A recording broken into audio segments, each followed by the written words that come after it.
Hey guys, this week's episode is brought to you by Squarespace, where you can turn your ideas into web reality. With Squarespace, you can make awesome websites for you to, sell your artisanal belts and photos that your baby took or whatever fun stuff you've got on your mind. And you don't have to worry about how your website's going to look because you've got so many opportunities to have something that looks stylish and festive and sexy or whatever you want.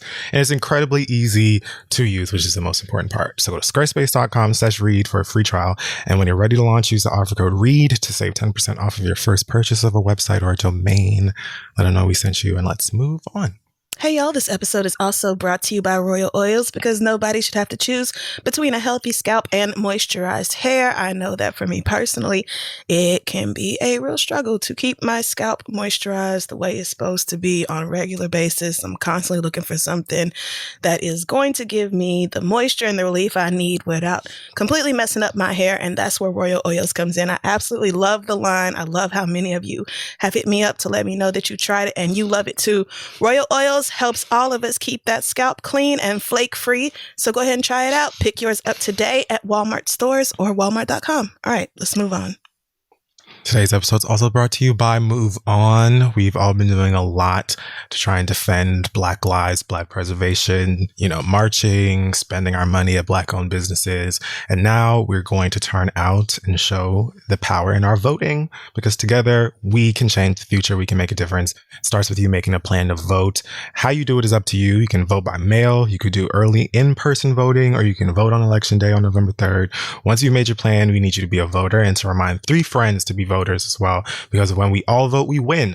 So text READ to 668366 to get started. Message and data rates may apply, and it's paid for by moveon.org. Political action, poll.moveon.org, not authorized by any candidate or any candidates committee. Now let's start the show.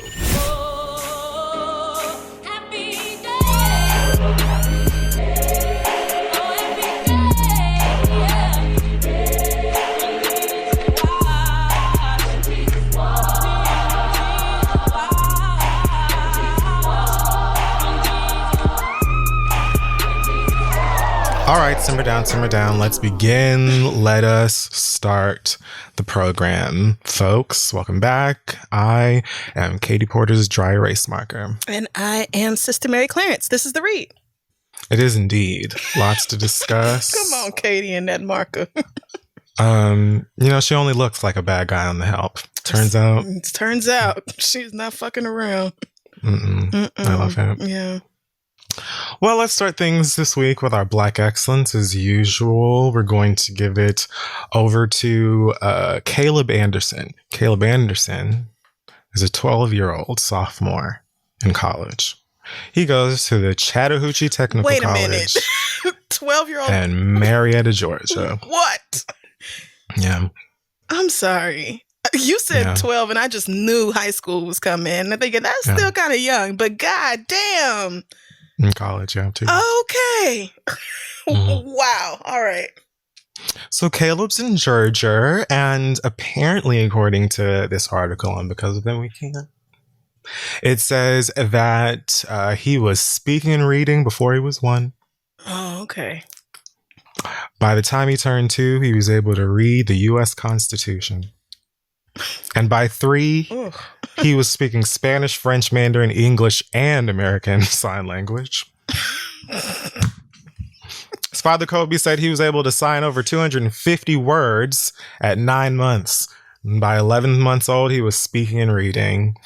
The young man's already been inducted into Mensa, which if you didn't know, you can go ahead and Google it. Yeah. It's basically an organization for people who are going to live much longer than us. Or, find the means to. Apparently, Caleb is majoring in aerospace engineering. So Caleb's like at 12. I've already acknowledged that this planet is trash. So I'm going to figure my way out. I'm going to build a ship and take off on you hoes. Is that what aerospace engineering is? Building spaceships? Because that's what it sounds like. I do not know. I can barely spell aerospace, but congratulations. I mean, that's not even like a certain degree of that is just being a natural prodigy. Like you just have to be gifted to be speaking like 6 different languages at the age of 3. So that's beautiful. Caleb's mom, Claire, said, I think people have a negative perspective when it comes to African American boys. There are many other Caleb's out there, African American boys like him. From being a teacher, I really believe that, but they don't have the opportunity or the resources. So, you know, this young kid is one of those children who at like 2-3 years old is like, they just color. And no, you know, I am so bored. I just can't go back. You're not going to make me. So here are my college applications. This is my planned major for the fall. Figure it out. Because I'm not going back to coloring inside the lines or connecting any dots. I'm not going to do it. Or being around those children, period. Yeah. At the age of 12, he's already like, so once his bachelor's done, and then I can go ahead and get started on my master's. Do we know what he wants to be ultimately? I mean, he's only 12. He has a lot of time to figure it out. But yeah, I'm just wondering if he has any idea of what he wants to do.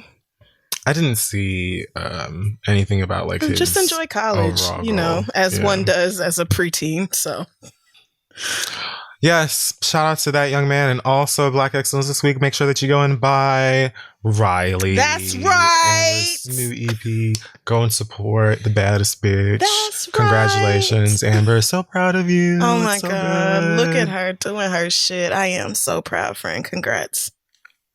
Okay, so let's start our pop culture segment this week. Hot Tops, 3 bottoms outside Ebbing, Missouri.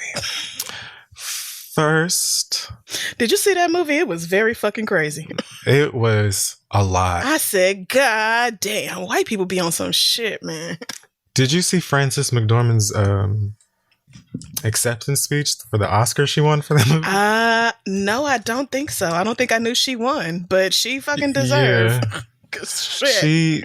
It was it was like the best speech ever. It was just zany and moving and powerful and fun. I'm gonna have to go look it up. Yeah. Okay, so first things first, we talked a bit about this last week, speculating when Nicki was dropping that barb in the oven, and apparently she has done so since then. Wednesday of last week, apparently she gave birth to her very first baby. Yay! No word on gender or names or whatever the fuck it is that people like to, you know, talk about when people famous have kids. I'm just, you know, I'm fully in supporting Onika not sharing anything about this child. Yeah, definitely. Absolutely. Until at least they can chew their own food. Mm-hmm. You know? Bare minimum. I would probably shoot for like college. Yeah. I mean, I would probably never even tell people that I am expecting a child, much less that I have had one. But there's that. Yeah, I actually really love that Nicki is taking the time to not be concerned with, you know, Instagram and beefing with that girl and any other kind of dumb shit. You know, she's just chilling with her baby like any new mother would. And so congratulations to her. First one. Yeah, I mean, you know, enjoy. If there was ever a time to enjoy being rich and having everything you could possibly need, this is it. So please sit up in that big ass house somewhere with your baby, and I hope y'all are just thrilled and over the moon about it. And Kenneth better be rubbing Palmers on your belly and ass everything every you motherfucking ass day. Girl, all that shit, rubbing them and feet, keep the DVR stacked. That's what she do. Getting up in the middle of the night, heating up bottles, changing diapers, all that bullshit. He need to be doing all that shit. That nigga ain't got no job. Lonnie Love apparently had to delete a tweet after saying blessings to your baby girl on Twitter, and then said, I deleted my tweet about Nicki Minaj because I don't know the gender. My old ass thought that I saw she had a baby girl. So there's a fun little tag on to that story, I guess. All right. That's fun. Not sure where you got that, but yeah. Did the barbs attack, or was it just like, bitch, what do you know that we don't know? I don't know. I haven't been witness to a barb attack recently, and it's probably mostly due to the fact that I just refuse. I check in for this, and that's about all I've got. Yeah, seriously, the show in therapy is about all I can commit to. So I'm not too aware of their latest festivities, but probably, you know, I would assume. Jazmine Sullivan apparently had to address her weight loss that was displayed on Instagram recently. She had to address I bring this up because I was scrolling through, you know, looking for topics, and I saw a headline that says Jazmine Sullivan responds to weight loss criticism. And I thought, criticism? That's an interesting word. Oh, Lord. Let me get more information about this. So apparently people have been criticizing her for how she looks and saying she looks sickly. One person said, I don't know if this skinny is good on you. Whatever. So she later came out, put on her Instagram story. Last week, some people dragged me saying I look sickly. I'm honestly a size 12, 180 pounds. For the record, I have no idea what that means. Like I don't know what a size 12 looks like, a 2, a 14. Like but I'm assuming that is information for someone. Yeah. There's nothing skinny about me but my neck. I'm 5'8", however, so I sometimes photograph a little leaner than I am. But I ain't skinny, and that was never my goal. My goal was to support my mother through her battle with cancer by going vegan with her, and in turn, it helped me as well. And I feel really good. I have a lot of things to work on in my journey, and am not nearly the model for health and fitness, but I'm trying, and I'll continue to do so with my mama. Bless y'all, love y'all. Stop talking about people. Vote in November. She just had to throw that in there.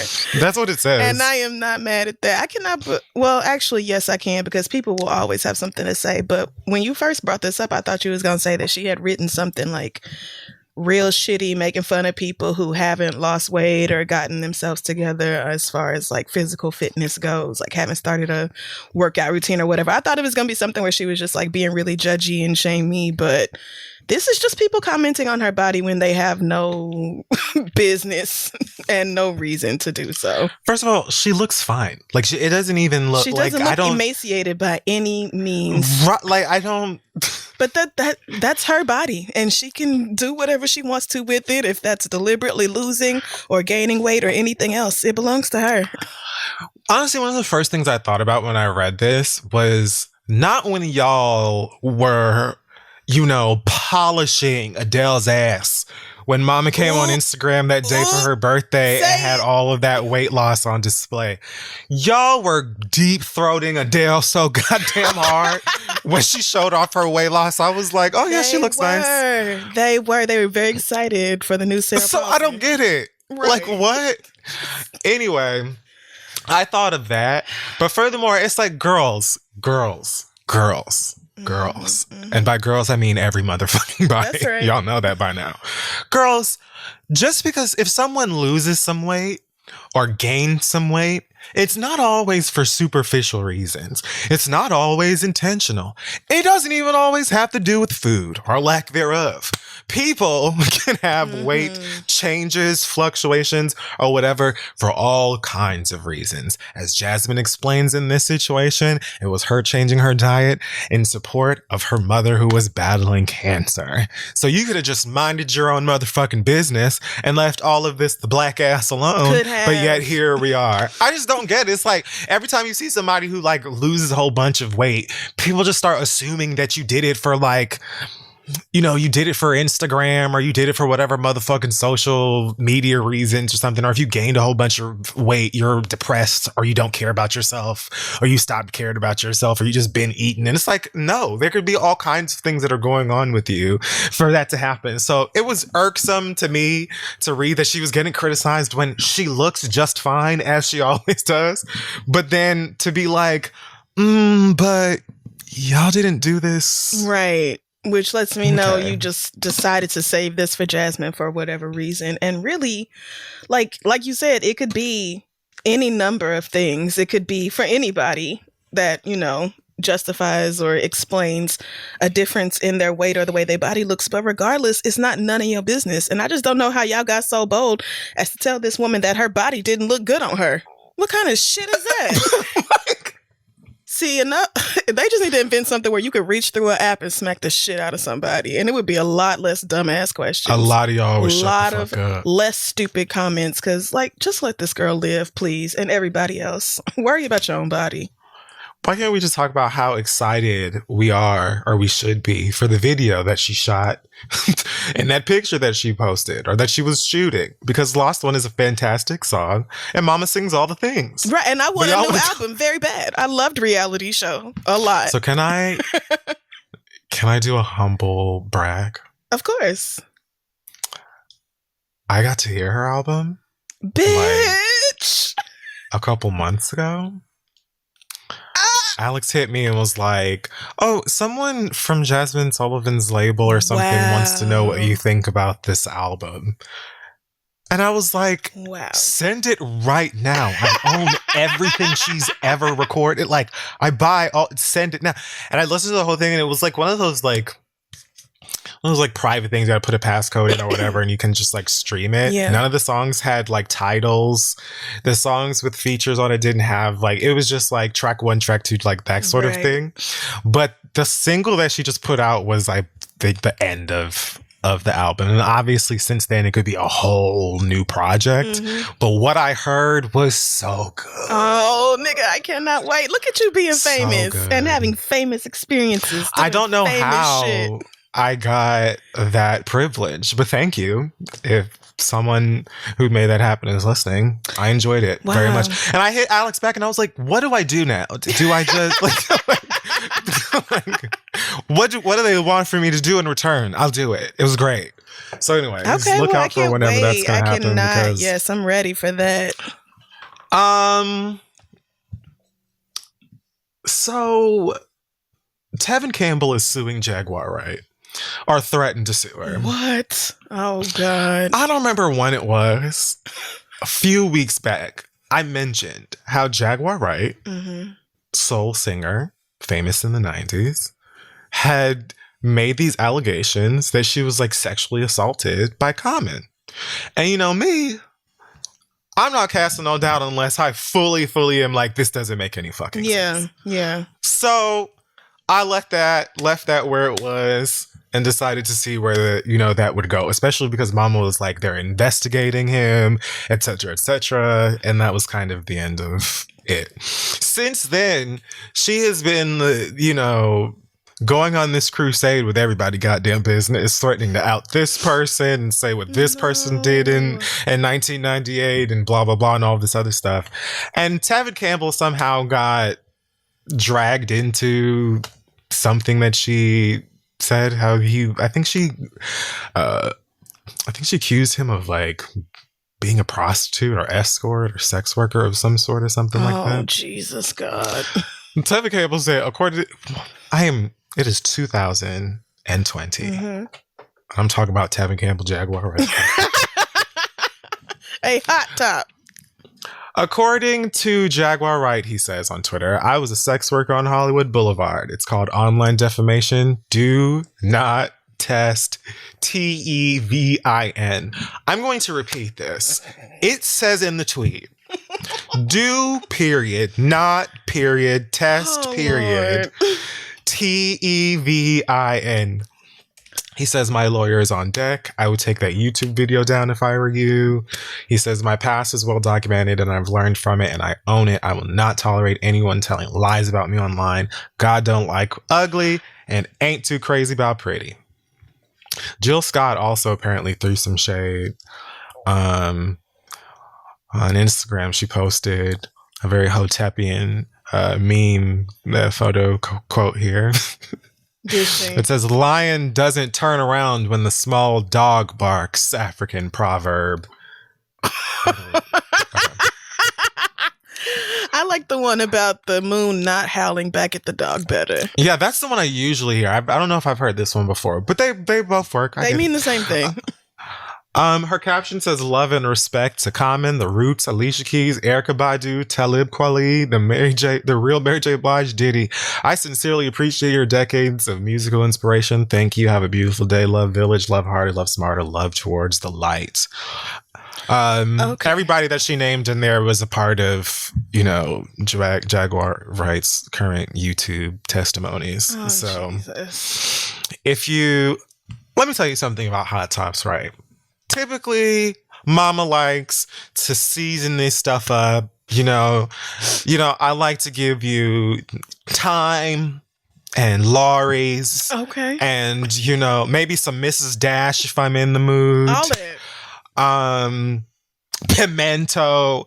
I like to, give you guys a meal where I may, but it is all based on the offerings from the gossip universe. So this week we're having like an easy Mac, more of a Chef Boyardee, if you will. So okay. Next topic. I mean, that's fine. I see that Tevin Campbell has put a rainbow flag in his bio. I wasn't expecting that. Good for him. Yeah. Yay! We all the way out now. If we listen to proud of him. Yeah, but this Jaguar Wright situation, yeah.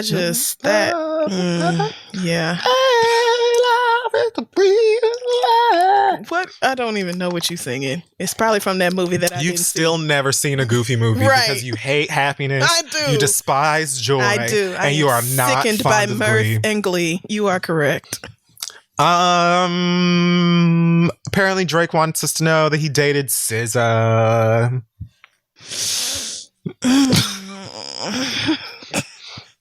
Everyone's favorite British rapper, 21 Savage, released Savage Mode Part 2 quite recently. Okay. Drake is a featured artist on said musical venture on a song called Mr. Right Now, where he raps, "She said she wanna fuck to some SZA. Wait, cause I used to date SZA back in 08. Oh, Lord.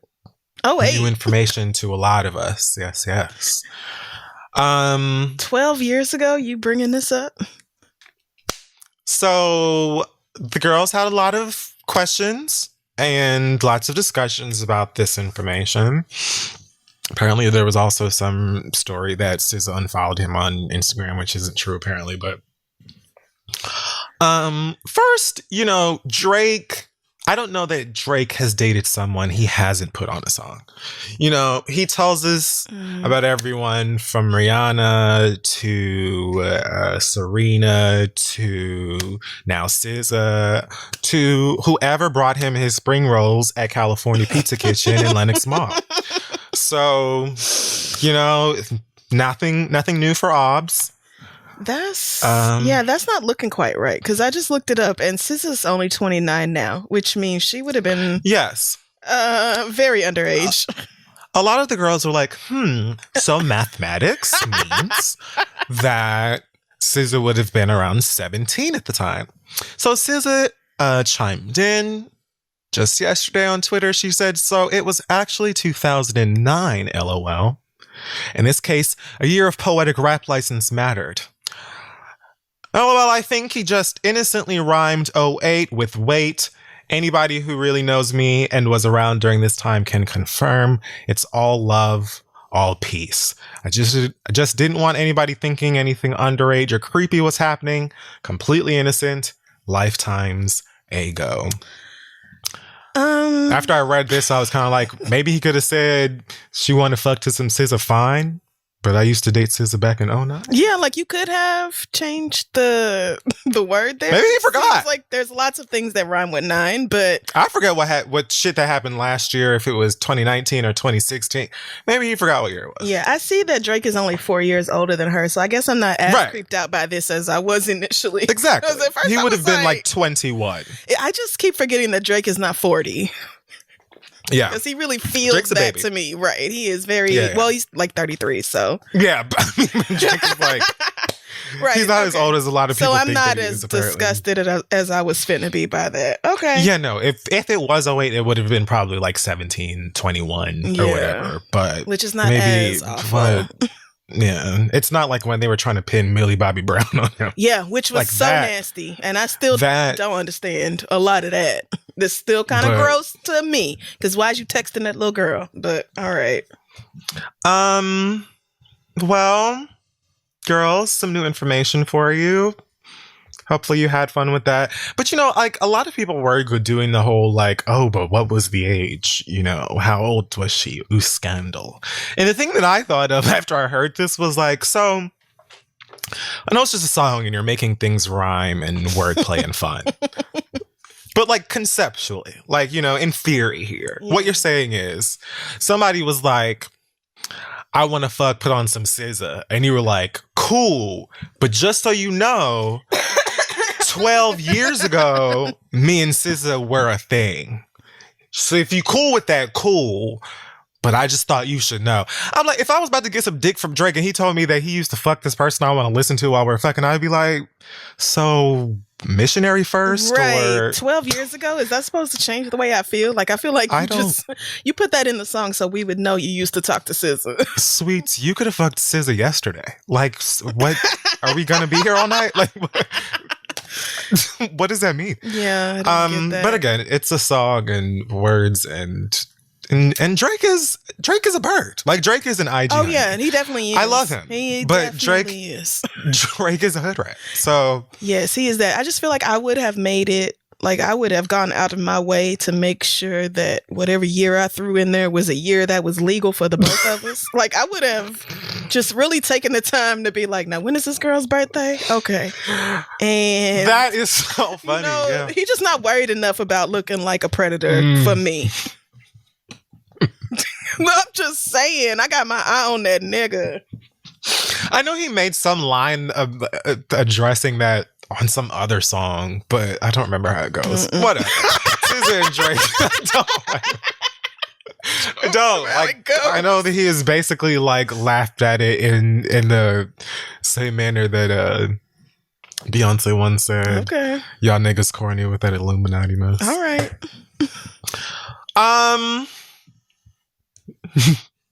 So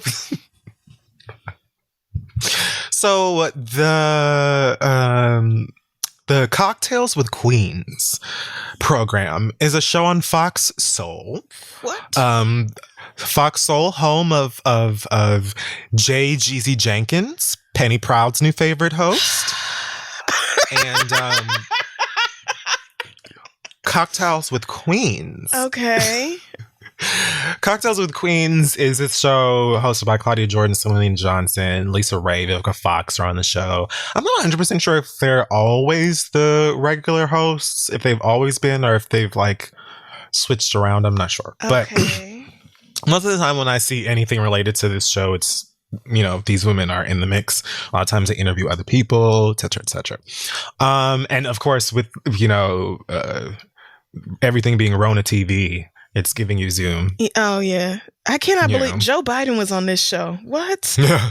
It says Claudia Jordan is the host, so maybe she just brings in other people. Oh, maybe. Yeah, I think it did start as like her show where she was like a thing, and slowly they maybe brought in people that she tests well with. Okay. Anyway. Ooh, Vivica got that face tightened up. It's cute, girl. She did. It looks good. So they're on the show. I love how in this particular episode or whatever, everyone has lighting, background, but Lisa. Lisa is in bed. Oh, no. Lisa is using the light from her retina display, and she's giving, as soon as this is done, I'm going to bed. So, oh God, I really enjoyed that very much. But it happens to be Lisa Ray's birthday, I believe. And so they surprised her with having an incoming Zoom call from her sister, the Brat, newly married, I believe, or engaged. Oh yeah, to that girl. Newly like officially out and in a relationship with a woman. Yeah, yes. right.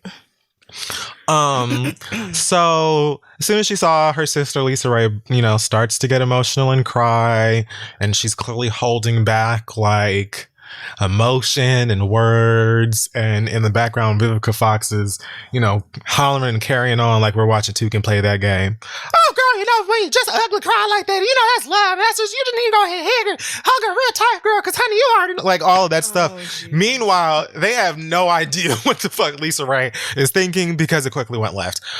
The Brat admits that she and Lisa have not been speaking much. They've had some distance in their relationship and hadn't been speaking much throughout Corona and even before.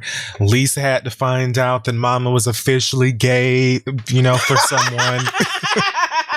Like officially gay for someone the way that, not that she found out, because I know Lisa already knew, but she found out about her relationship and coming out and all of that stuff from the internet, I guess, because they weren't speaking. So, very basic family drama. Yes, right. Something very easy to rectify if both parties are willing, and I am sure that they will. This was just one of those things. This was just one of those things that, unfortunately, with the ingredients and the setup, it was like, ooh, not our business. Like, this felt more like it should have been a call with a therapist. Right. This should not have taken place on Fox Soul.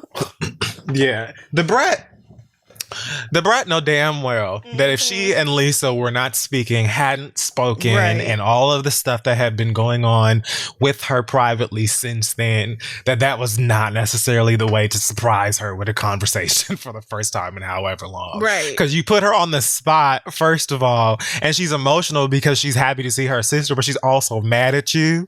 So it was just like, yeah, and this is an impossible position. Right. It was a very, very real, like, human moment between the two of them, featuring three women that really didn't need to be involved. So it was kind of awkward because Lisa, let me tell you something.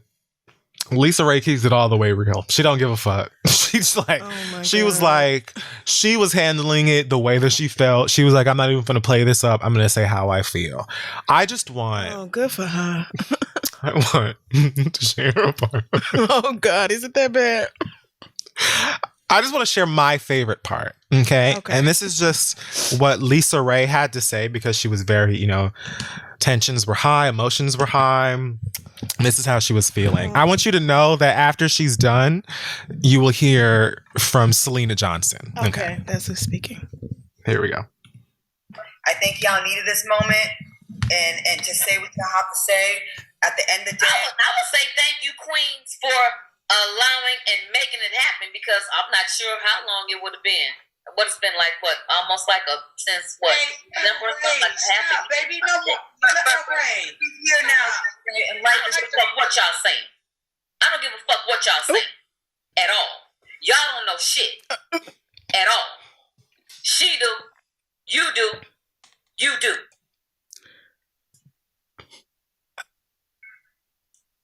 Well.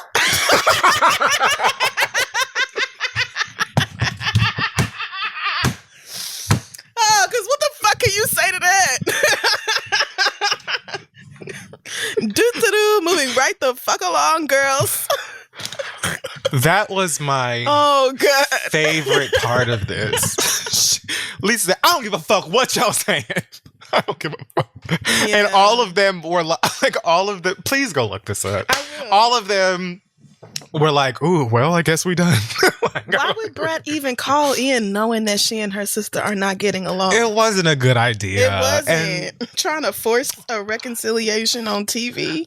Girl. I saw I saw some bits of them having conversations on growing up hip hop, because the Brat was on the Atlanta version of that, and there was like some tension and some disagreements that they were having on the show as well, I think, about communication, and it was very like similar to this. I think that they just have a very, you know, sibling ass relationship where they love each other, and I think that Lisa is like a very, very much a big sister, and the Brat is a little sister. Is like, girl, you don't know everything. And you're not gonna tell me how to live my life and all this stuff. So it's like, it's just so, it's a very common thing, but they're just in front of everybody's face, and it's like televised and recorded and stuff like that. So I think that the Brat might have been like, maybe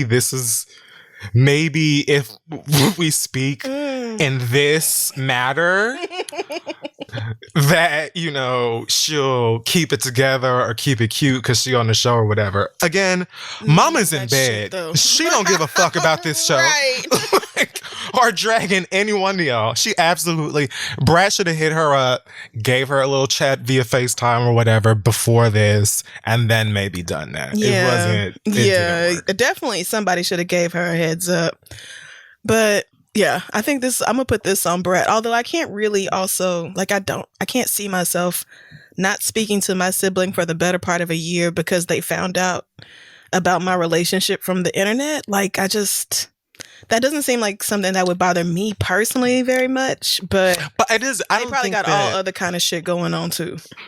Yeah, I don't think that like the strain or the distance in the relationship was just because of that. I think that was a result of them not speaking for a while. Okay. Yeah. I thought it was because of the relationship. No. I think that they already had sort of been distant or weren't really speaking or seeing eye to eye, and the Brat was just doing her own thing, and so she never said, hey, I'm engaged, or hey, I'm about to come out, or whatever.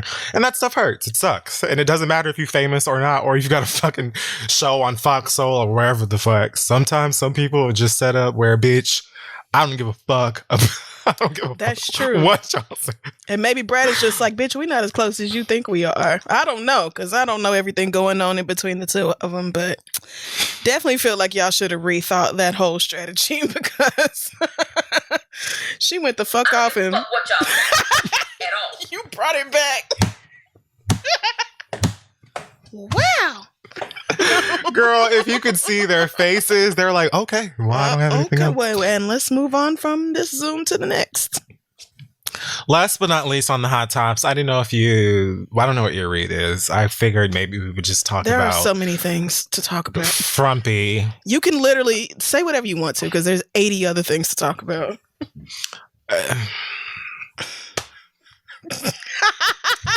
Like, what is there even? Are you talking about this nigga and his COVID or? I'm so tired of this bitch. Like, yes. I am tired of him. I'm so tired of his lying. I'm tired of his fucking rust-colored jowls. I'm tired of his fucking dumpy ass wagon that looks like a Ziploc bag full of cottage cheese. I'm tired of his fucking neck that looks like a vulva. I'm so fucking tired of him. No. I hate him. Like, I'm just so exhausted. Mm-hmm. Yeah, it's the. So do you think he really has it, or that all of this was some big lie and scheme and all that? Honestly, I think he really does have it, because I understand sort of the basics of why someone might think that he is making it up, but I feel like the good for him would not outweigh the bad. Yeah. If it came out that he had it. You know what I'm saying? And just the behavior and the beginning part of everything where he wasn't saying any motherfucking thing and it was like, oh yeah, he's fine, but we're going to Walter Reed. Like, and like, it just was so, it was just so erratic and out of control, and it makes complete sense because he's a reckless, lying, irresponsible bitch. Yeah, so like, I of fully course you get it. fucking have it. Right. Like, duh. Of course you do. But everything since then, the fucking performative bullshit that she's been doing, like going and making sure that everybody saw you take off your motherfucking mask when you get back up here. God knows how many other people you've infected with this shit because you just have to keep up this fucking idea that it's not a big deal and nobody really has to wear masks and it's your fucking prerogative. I hate him. Like, I hate him. And I'm not even a front. Like, I was not somebody who, when I heard about this, was like, great, you know, good. I definitely gave It's What She Deserves Kim Kardashian voice. I definitely said that.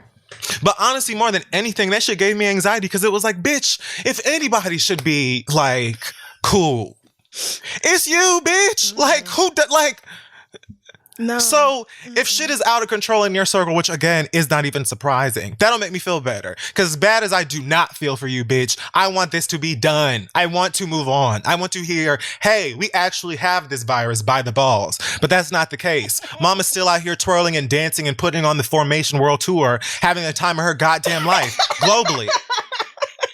I'm tired of it. And you keep playing goddamn games, and now your motherfucking ass out here trying not to cough on national goddamn TV and still acting like it's not a big deal. I hate him. He was. I saw that when he got back, trying so hard to swallow that cough. Like, girl, I think he has it too. I really do. Just based off the timeline and going back and looking at him during the debate up there sweating and shit, sniffling nonstop. Yes. So the fact that this bitch... Not only, oh God, there's so many things here, but like, first of all, was blatantly obvious about not giving a shit about masks, called them politically correct and acted like it was just a matter of personal choice and not, you know, national health that people fucking wear them. Then he went to the fucking debate. Everybody was supposed to get there in enough time to have a COVID test. Of course, he and his sneaky ass, slimy ass family conveniently showed up too late to the debate to have the COVID test. And so they went by the honor code. I don't know what that An means. honor code when it comes to Donald J. Trump, the biggest liar of all goddamn time. The honor code, bitch.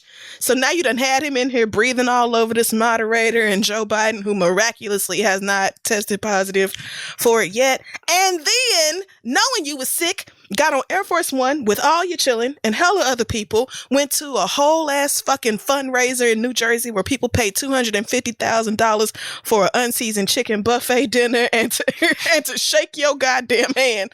Meanwhile, you patient fucking zero, a whole new super spreader in the Washington, D.C. area. And now 15 niggas who work around you or in the White House are sick.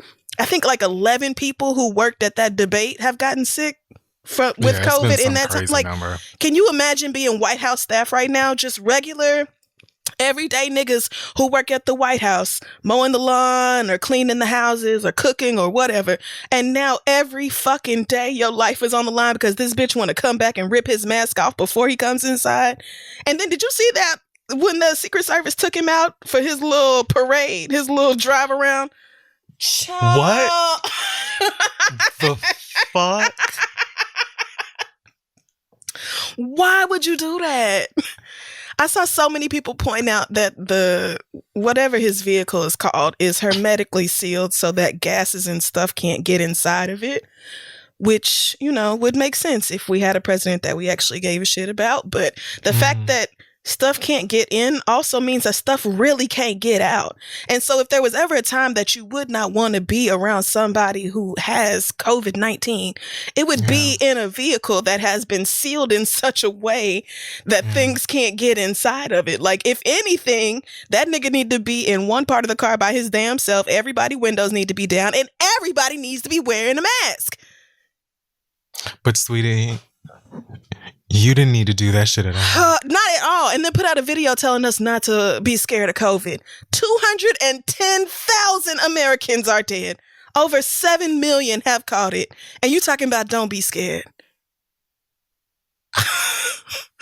I'm done. I was thrilled. I was thrilled when I saw the news. I understand. I mean, I truly danced a little jig, and you know why? Because even if COVID don't kill that bitch, it was gonna make him very, very uncomfortable, and I want him to suffer. I want him to feel bad every minute of his wretched life. I want him to be in pain and absolute misery every second of every moment of his day. I said, you know what? Anxiety aside, death aside, I know that bitch is probably incredibly uncomfortable right now. Can't breathe worth shit.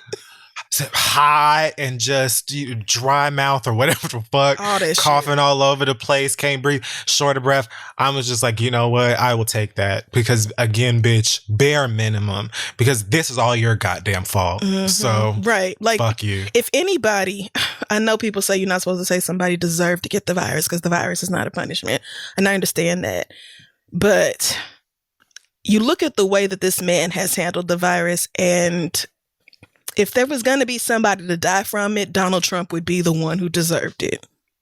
That's how I feel about it, because fuck him, and look at what he has done. Just look at it. Look at the state of this country. We are no better off than we were in March. And now we got flu season bringing her raggedy ass right on through as well.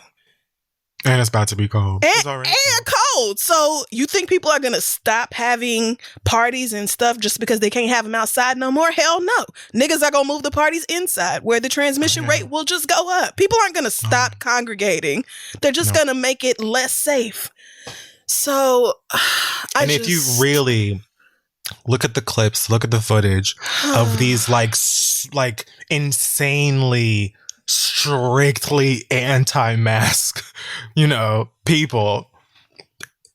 They're just talking about the dumbest shit. They have the most ridiculous excuses and stories about why they don't need to wear a mask and whatever the fuck else. And it's just like, bitch, even if you don't care about you, it's not just, but we've done this. Anyways. You're not the only person on this planet, and other people and their health and safety matter, especially not the rich ass white people who voluntarily be around your hateful ass all day, but the countless number of people who have to be around you because it's their goddamn job, and it's either be around you or not pay the rent or not have lights or not have food. So, and even if you don't care about nobody the fuck else and you don't give a shit if everybody falls out and dies, girl, the more we have to deal with stubborn bitches like y'all, the longer we're gonna have to do it. Like, we talked about the flattening the curve thing. Like, girl, people who were not President Trump have been forever. Like, so here's what we should probably be doing to try and get the best handle on this kind of thing. We need to do it as much as it sucks, as inconvenient and uncomfortable as it is, girl. We need to do these things so we can flatten the curve and get to the finish line. And y'all bitches have not been listening, and I'm like, now more than ever. Because at this point, everybody like, well, fuck it. If I die, I die. And it's a damn shame that the person who is supposed to be leading Americans in doing the right thing for themselves and others is doing the exact opposite of all that. And we just stuck here waiting for him to die or be replaced. This fucking country, man. That's it for the hot tops this week. We're going to take a break and then come back. So with everything going on these days, online shopping is more crucial than it's ever been. I personally love it, and I'm probably a little too in love with it, but that's a different story.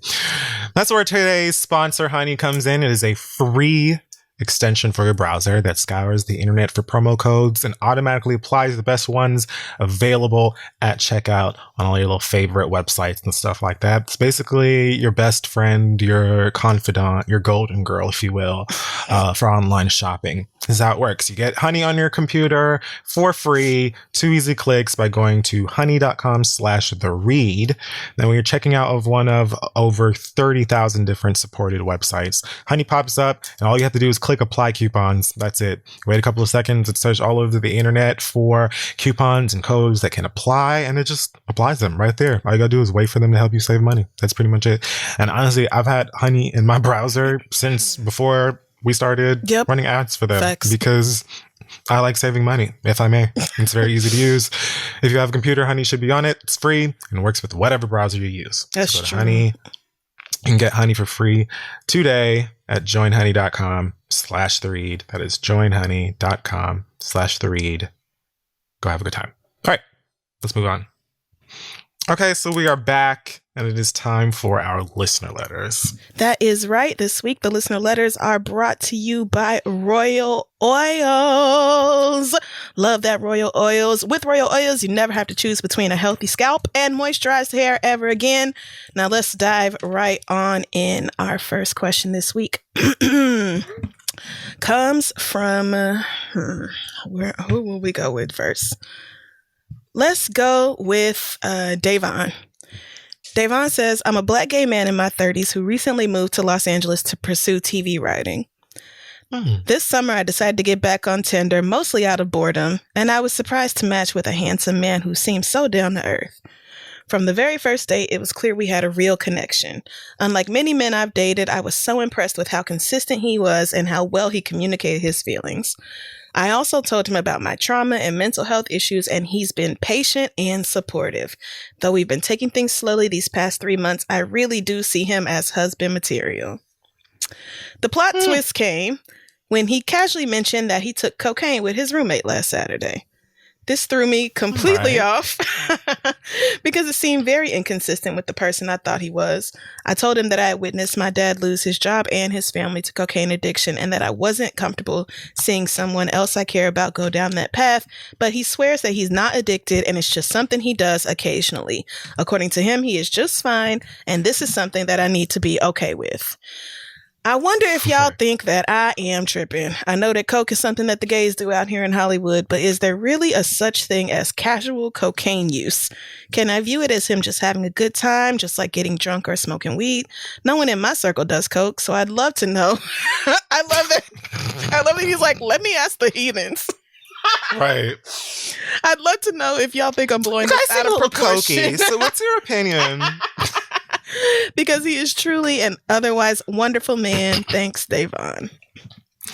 Davon, sounds like you have specific triggers with cocaine for, obvious understandable reasons. Yep. Yeah, so I don't think that there's anything wrong with that being a deal breaker for you, even if he treats it as something that's not a big deal or something that's casual.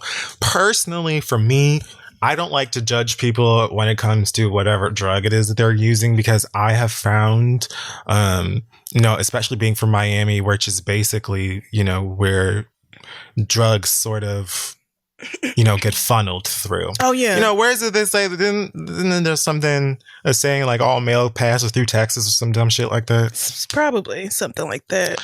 All drugs pass through Miami before you get that them. Really might be all true. All of them. So I have seen, people or been around people who've done all kinds of drugs, even the ones I'm too scared to do.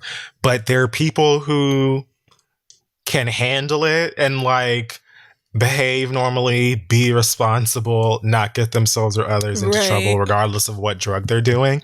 And then there are people who have problems with it. Just the same way there are people who smoke weed who have problems with weed or problems with getting high or whatever. And then there are motherfuckers who can function completely on it. Alcohol is another thing. Some people drink, you know what I'm saying? And some people get drunk and are fine. You know what I mean? Like, in terms of not going to jail, not dying. Not wilding out and doing you know nothing reckless. Yes. Right. And then some people have issues with alcohol where they just shouldn't be drinking. You know what I mean? So to me, if I found out, I think I would probably judge him more based on his behavior when he's high and when he's not. You know what I mean? Because there are just some people who will do drugs that you don't do or whatever, but it doesn't really change the nature of your relationship, the energy or the tone around the two of you when you go out or when you're at home or whatever. But if you see things that are a result of his drug use or whatever that are alarming or uncomfortable or negative or whatever, then, that might be enough of a sign for you to walk away from it. But I also, like I said, just the history that you have with her from what might be enough to be like, I'm not comfortable with that. I think that's fair. Yeah, you're allowed to not see somebody for whatever reason you want. You don't even really have to have a reason. But if it's gonna remind you of your dad every time you see him snorting up, then that would be a situation that you would probably want to avoid. I agree with Kid Fury. This is it's very possible that he does do it casually. Like, to answer your question, it is possible to be a casual coke user. Now, if you're around him and he has to excuse himself and take his keys with him every 15 minutes, then that's something else. That's a totally different situation, you know. Then you would need to be alarmed. So if I were you, I would just keep my eyes peeled for red flags.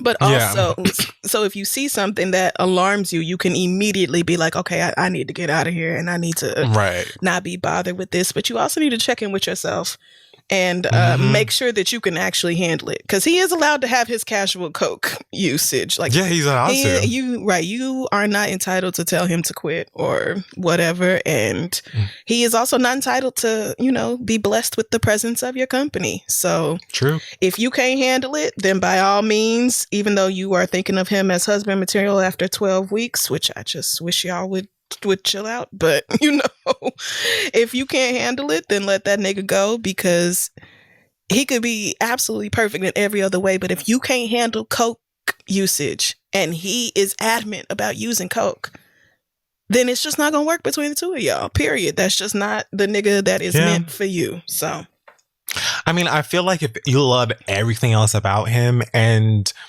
you don't witness any like alarming or concerning behavior from him, you just know that he does this drug. I don't know that that's, you know, like if you really want to pursue him and is that thing, I think that you should probably just do a little work on your feelings about, you know, said drug, your dad, and all of those other things before you just throw it away. Because again, not just the gays, everybody in Hollywood does a little bit of that booger sugar. They do. It's a lot of them. So there's a lot of them. You know what I mean? I think that you should probably just, you know, try and wrap your head around it a little bit more. And also, like, I don't know much about cocaine. It feels like a drug that you don't do forever. Like, I feel like, do old folks do, because like, you probably I know people in their 80s and 90s who roll up and light a J. And I hope that I get there too. You know what I'm saying? But I don't know with cocaine. Is that something, maybe something like in a couple of years, he's not even interested in doing anymore. But again, I have no idea. Yeah. And I'm not sure how it affects the body either. I think it starts fucking up your nasal passages in some way. I think it starts like eating away at your brain maybe a little bit if you're a super heavy coke user. I don't know for sure though, because coke is not for me. Tried it. Did not care for what it did to me. So that's why what you're saying about the nasal passages, that's why motherfucking Donald Trump Jr. was on the news the other day after the debate talking about, well, my father, you know, one thing I know about him is that, like, he's a very strong man, and I just, you know, Joe Biden all the time. If I had done half of the things that Hunter Biden has done, I would just, like, I was like, girl, the phlegm. Yeah. Take a break. This is a little gross, and you need to clear that up. But that explains a lot. Yeah, good luck to you, sir, as you figure out whether you can handle this. Best of luck to you. Our next question comes from Brandon, who says, I've had a friend for over a decade and he recently decided to start a podcast. He has been really excited about it, posting on social media, investing in sponsored ads, etc. I saw it while I was scrolling through my feed and subscribed to support my friend, but never actually listened. Oh, God. This past weekend, I finally decided to listen to it while cleaning, and I expected to enjoy it because we both like the same kind of shows. What I did not expect is a Kid Fury knockoff. Oh, God. Why would you pick this? Because that is hilarious. His opening line was, "Hello, niggas and friends." And he mentioned iOS press releases and other things that many people would directly associate with the read. Why would you write this in if you know he's going to hear it? Inconsiderate. My question is... reckless. Am I still obligated as a friend to support a product I don't believe in? Or should I thug it out and allow him to develop into his own? I feel like I'm fake if I do and fake if I don't. Thanks. Love you guys, Brandon. I mean, you might as well text Brandon at this point. You might as well. I mean... maybe he'll text you. You know? Whichever one of y'all listen to this first is going to send a very funny text message to the other. Wow. So what should he do? Should he how should he confront this situation, if at all? if you don't like it, you don't have to listen to it, obviously. But I think that you could have just addressed your friends and been like, "Hey, listen to the podcast, and here are my 2 cents if you're interested." I don't think that there's anything wrong with giving your opinion on your friends or family's creations or stuff like that. Their artistic works, creative endeavors, but. I feel like the route you chose is probably not the best overall. I appreciate it because when I tell you, I fucking screamed when I saw this. Yeah. But you said, friend, child, listen, have a good time. That's it. That's all this shit is about. Is to get another medium that is for the now. And you just got to make it whatever you want to make it. Just have a good time and don't feel pressured to live up to any particular standard or sound like any particular thing or do whatever. 90% of the time that I sit in front of this microphone, I don't know what the fuck I'm talking about. And 100% of the time when we turn these microphones off, I forgot everything I said. So there isn't much of a recipe over here in terms of anything. Just have fun. That's it. I think first things first, you should just tell your friend, especially if he asks for feedback. Then you could be like, well, I liked this parts of it. And then, for a lot of it, I felt like maybe, you've heard other people on podcasts, so you think to be good at a podcast, you need to sound like them. But really, all you have to do is focus on you, what you want to say, what your natural voice sounds like, what matters to you, that sort of thing. So yes, I would probably try to guide my friend into being more of himself as opposed to being like, nigga, you sound like you went and watched every episode of Furious Thoughts and then sat down and decided to record a podcast. I would probably just try to be a little bit more gentle about it. But yeah, I don't think you have to feel fake either way. It's not fake to be real with it's the exact opposite. To be real with him, about how you really felt about his show. And it's fine to have artistic inspirations or comedic inspirations or whatever, category. Because a lot of the shit that comes out of my mouth in terms of tone, cadence, or whatever is absolutely just the formulaic results of a ton of comedians that I absorbed when I was a kid, when I was a teen, and all of that other stuff, all of the shows and shit that I watched. I don't try to say things verbatim that I heard unless it's a reference or stuff like that. But it only makes sense, really, regardless of what you do. If you were a music producer, you're probably going to have somebody that you were inspired by that kind of has something to do with the way that you work or the way that you process. So it's that's fine. But just you got to try to find ways to let your individualism, is that a word? Yeah. Okay. And your own perspectives and uniqueness, let all of that stuff through, because that's what's most interesting. People want to hear the stuff that you think nobody else thinks about or talks about or is interested in, because almost always you will find somebody who will be like, bitch, I thought I was the only person who did this or thought that or whatever. That's why years ago I stopped giving a fuck about whatever random shit I, showed interest in or talked about or whatever, because even if it was 1 or 2 people the next day who would be like, yes, I absolutely also watched that anime in 7th grade. Or yes, I too purchased Cleopatra's album and listened to the CD on the bus or what, just be yourself. Yeah, just honestly, just be yourself. If Fury said, I frequently forget what was said on this show. Every time. The nanosecond that we hang up. And it's always funny when 2 or 3 days later, somebody tweets me or sends me a comment on Instagram and it's like, bitch, I too was obsessed with the Bop It or whatever, something like that, where it's oh yeah. So I think all you have to, you, your friend, and anybody else who is interested in starting a podcast, you don't have to worry about sounding like anybody else. You just need to be, be yourself and talk about what matters to you, what has affected you, what is big or important or influential in your life. And good luck to him. Have fun. Don't do it just for the setup or the look, the validation. Please don't do it just for the money, all that stuff. You have fun. Because when you put too much pressure on yourself, like we have seen so many podcasters who are just like put so much pressure on themselves in it because they want to like live up to a certain standard to have like a really, really, really successful podcast and stuff like that.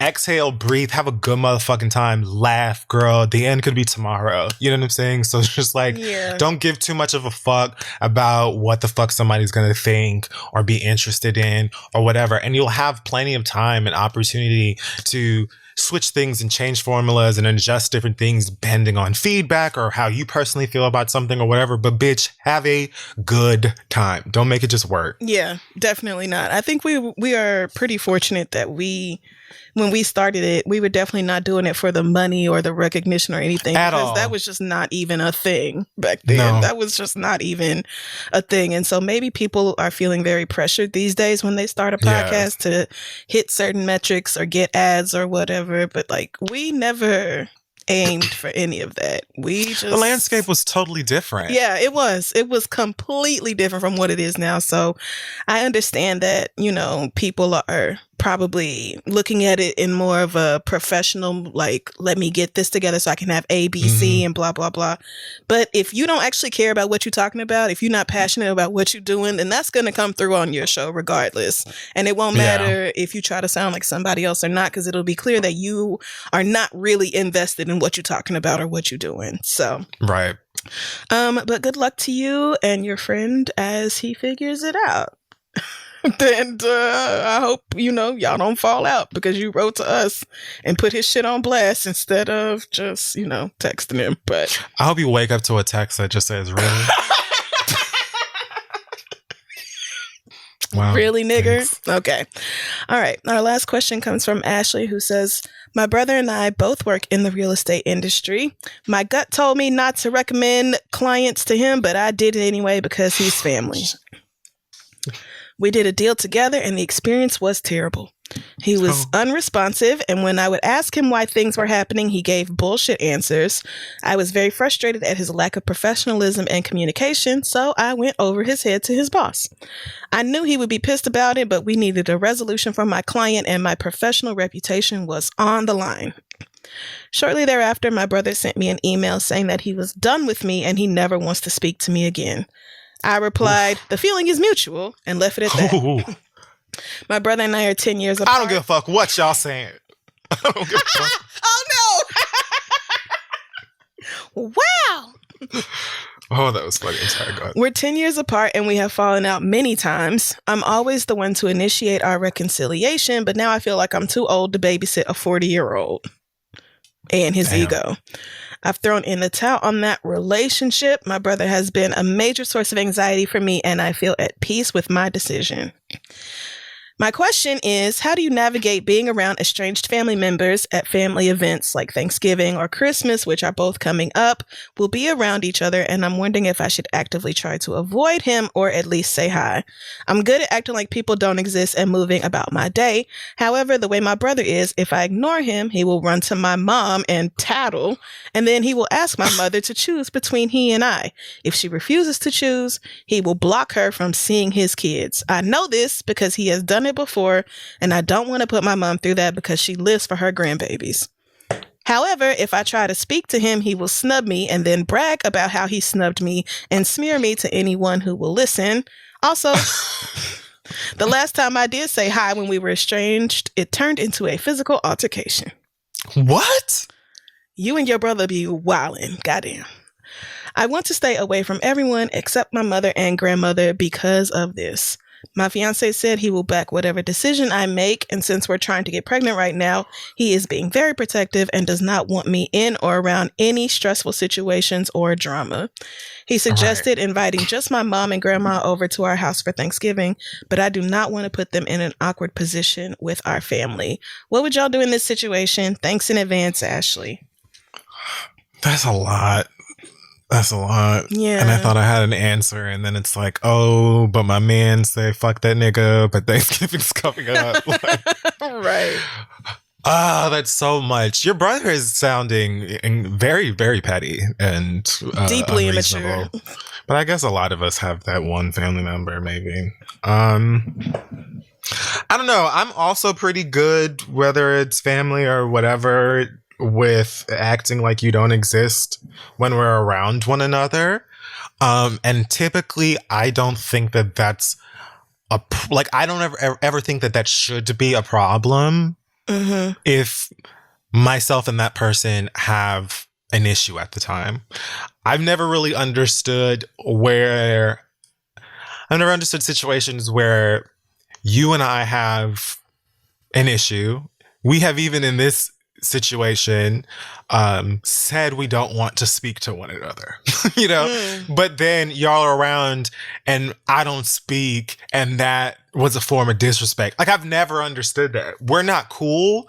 Us speaking is not going to feel right. It's not going to feel good. Yeah. If anything, it's just going to feel forced. So it may be better in a lot of times or a lot of circumstances for us to just not acknowledge each other and let everybody just have a good time.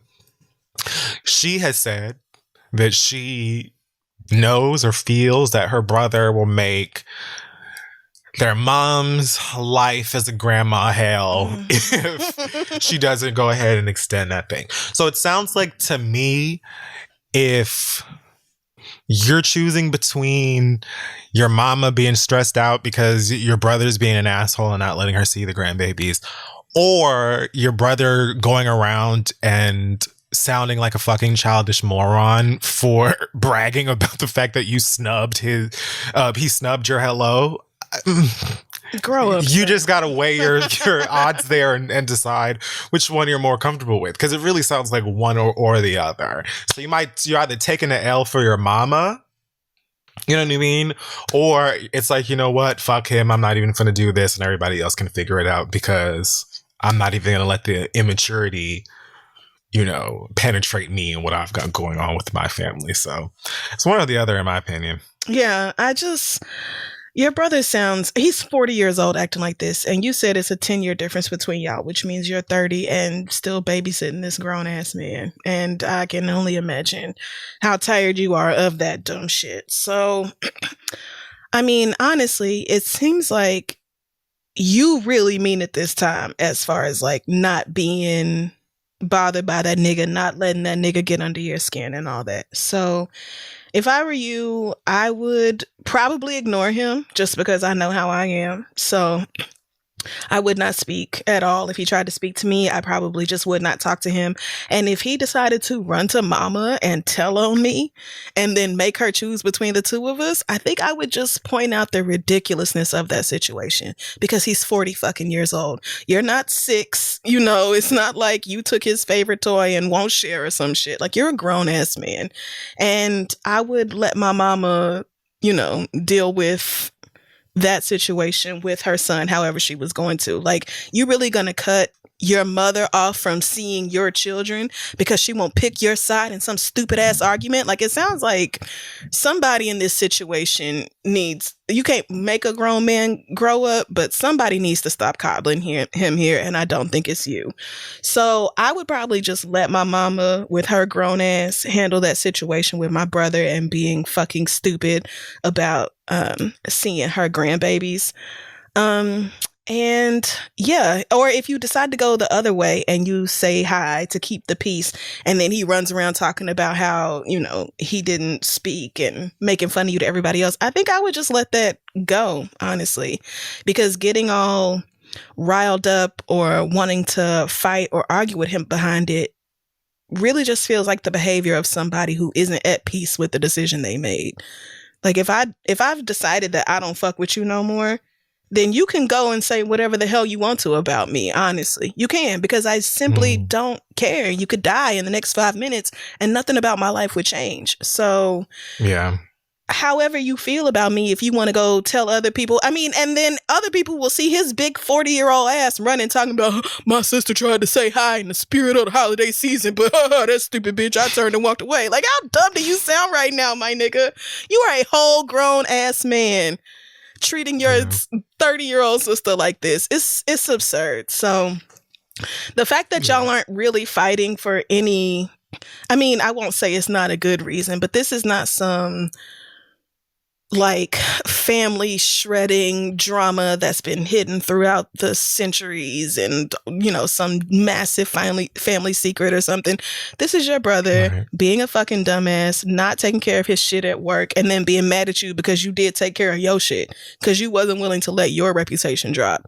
So all you have to do is stand on that. Defend yourself if it comes to that. Make sure people, if you want to tell your mama why you don't talk to him no more, and then add on that it's not just this one thing, but years and years and years of constantly turning the other cheek and being the first one to try to reconcile and always trying to make sure you and your brother are good. A person gets tired and you are allowed to be done with that. But more than anything, I want you to not let this nigga stress you out because he is mad at you for something very fucking stupid.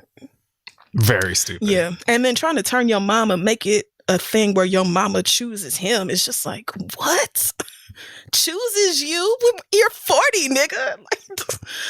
Are you still auditioning to be mama's favorite? Ugh. Sounds like some therapy is needed, but yeah. Best of luck to you. You're muted. Okay.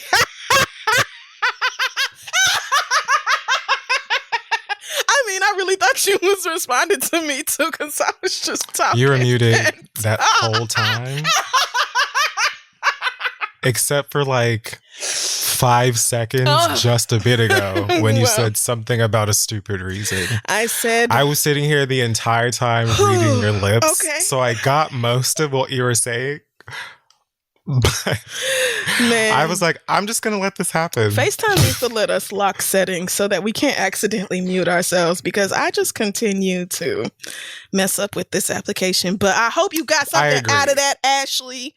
And I hope you find peace with your family in that whole situation this holiday season.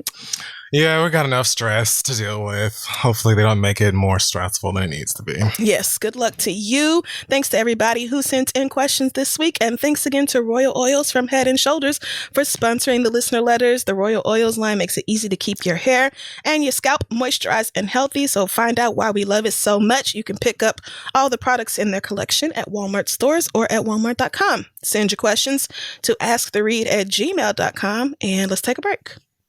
So let's say that you wanted to make a website for any particular reason that you've got up in your noggin, but you're not really sure how to make it work, where to go. Let me tell you, as people who have built websites for an assortment of reasons in all sorts of ways, Squarespace makes it incredibly easy to get the job done, whether you're trying to, open up a store online or a blog or somewhere to show off your art or whatever.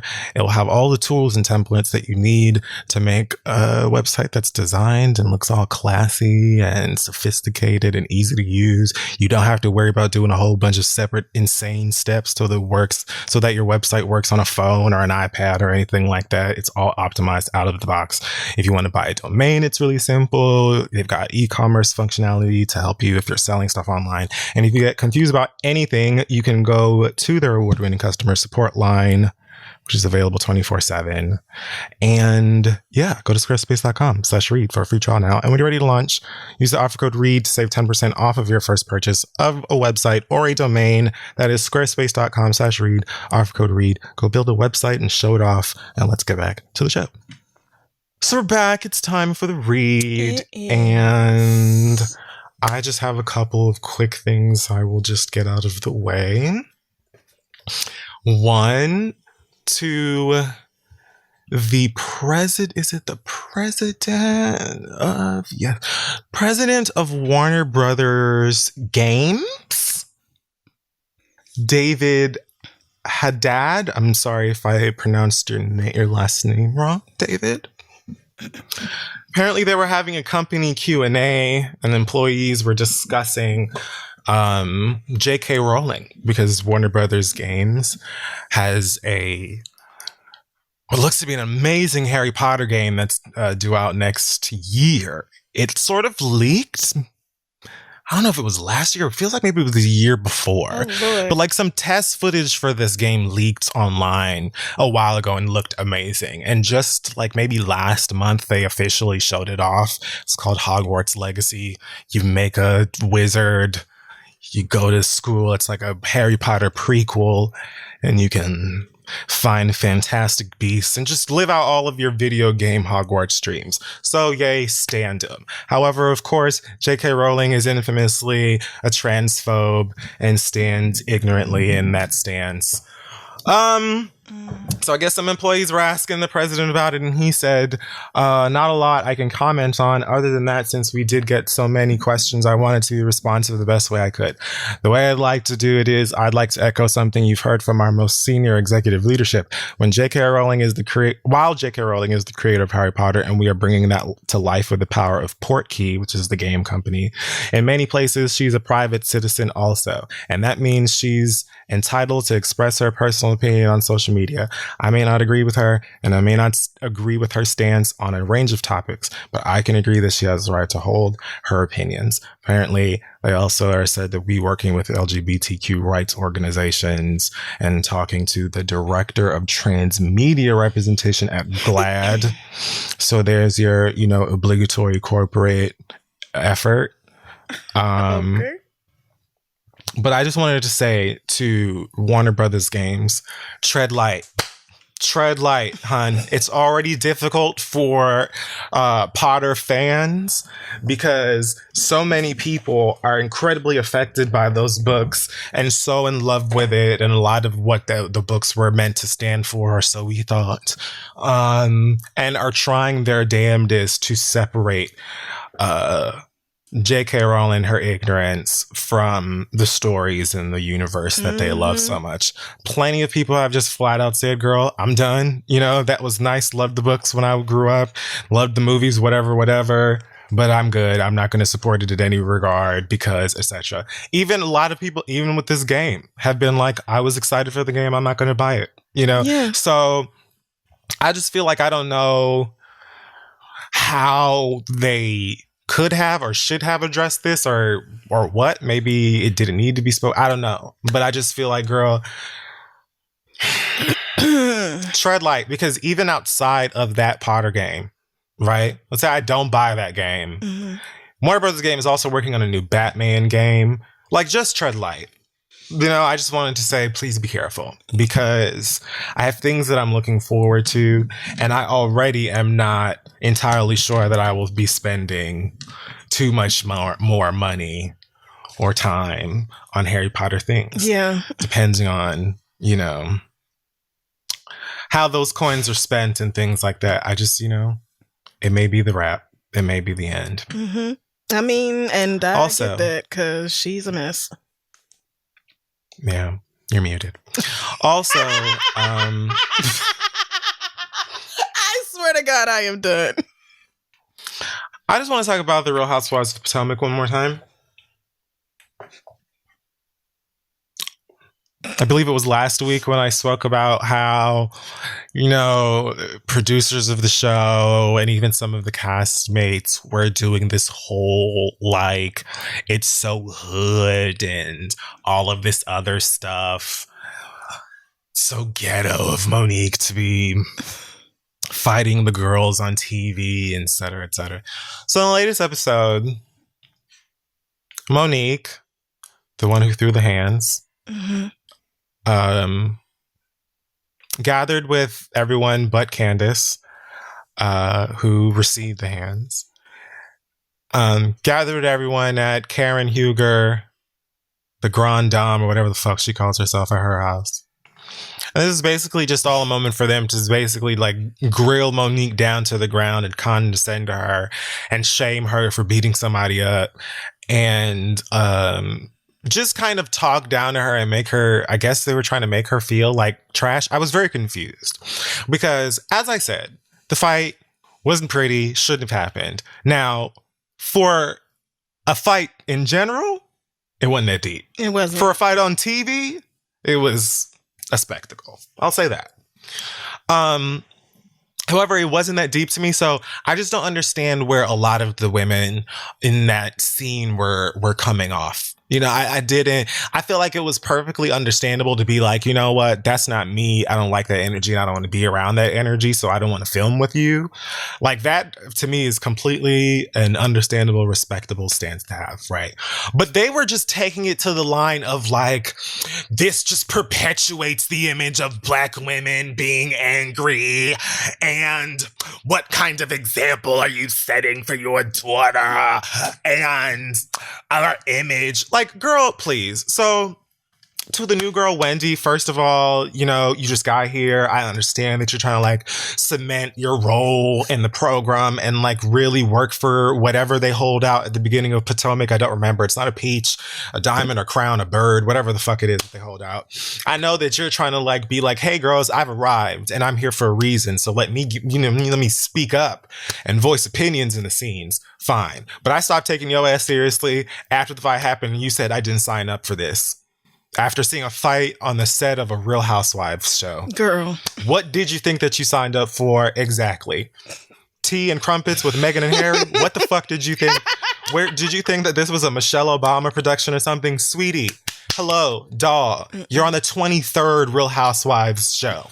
Okay? And like the third or fourth season of it at that. Catch up. Furthermore, I'm not buying reality TV respectability politics from you or anybody the motherfuck else. If you look at the fucking Real Housewives of Potomac for an example of the Black woman's temperament, bitch, you were going to think that Black women were angry or aggressive or violent for whatever. Ain't nobody watching the motherfucking Real Housewives or using Monique Samuels as the measuring tape for Black anger. Like, what the fuck are you talking about? Everybody know that's what y'all do. The Real Housewives, regardless of what city it exists in, is all about some middle-aged hands that gossip and fight. Yes, that's it. Sometimes the fights get physical. Most of the time they do not.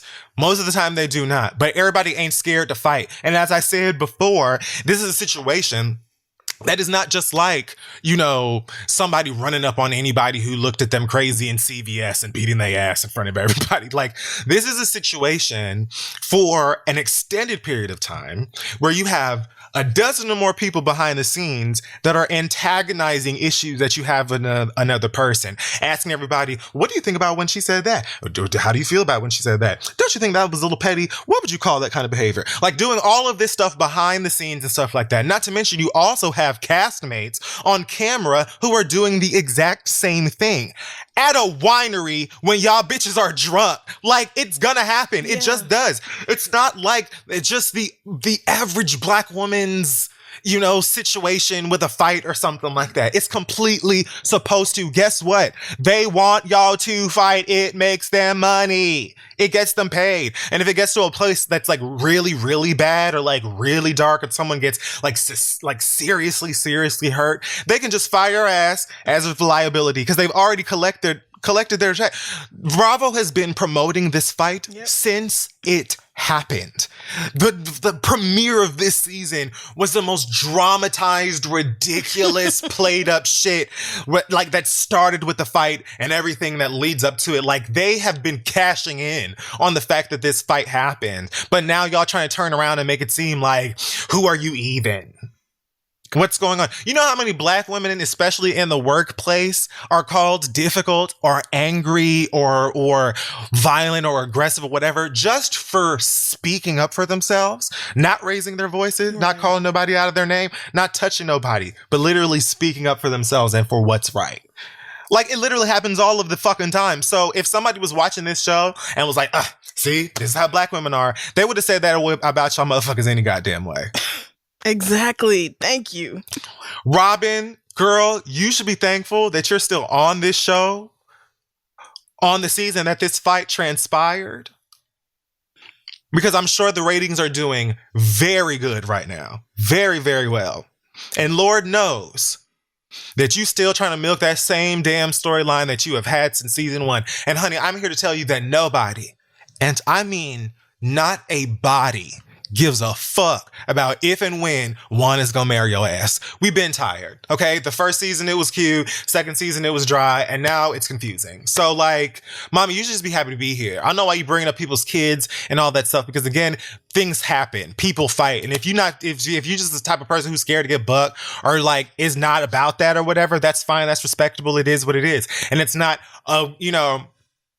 a perfect, shining, awesome, respectable thing to do. It shouldn't have happened. It shouldn't have happened, but it does. It's human. It's not just like, you know what I'm saying? Like, they were both animated as fuck in that argument before the fight actually happens, because it was a bunch of stuff leading up to that situation that was egged on by everybody in the room, and they were both drinking.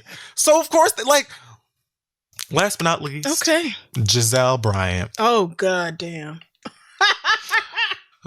Now, I'm not surprised that you did the most, because you are the flaming harbinger of the most. You are the most personified, and I don't get it.